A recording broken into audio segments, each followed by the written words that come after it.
Pandian store சீரியலில் அடுத்த வர எபிசோடில் சக்திவேலுக்கு உண்மை தெரிஞ்சு ரொம்பவே கோவத்தில் இருக்காங்க.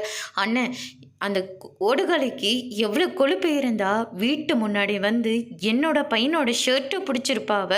அது மட்டும் இல்லை, அவனை போட்டு அடிச்சிருக்கா. அவளை இதுக்கு மேலே நான் சும்மாவே விடுறதா இல்லை அப்படின்ற மாதிரி சொல்லிடுறாங்க.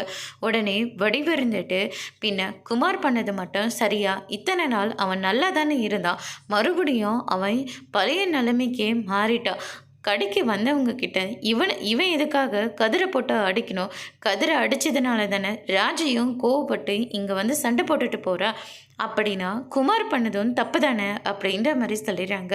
அதானே பார்த்தேன், எல்லாம் இங்கேருந்து தான் தகவல் அங்கே போயிருக்கணும் அப்படின்ற மாதிரி சக்திவேல் வந்து சொல்லிடுறாங்க. தம்பி பார்த்து பேசுங்க, நான் யார்கிட்டையும் எதுவும் சொல்லலை. கடையில் நடந்த விஷயமும் எனக்கு தெரியாது.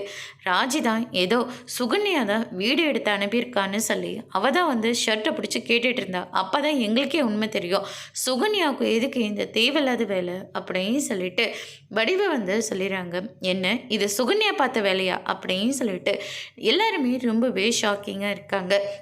அதுக்கு அடுத்த நாள் வந்து பார்த்திங்கன்னா, நம்ம முத்துவேல் இருந்துட்டு கதிரை வந்து பார்த்துக்கிட்டே இருக்காங்க.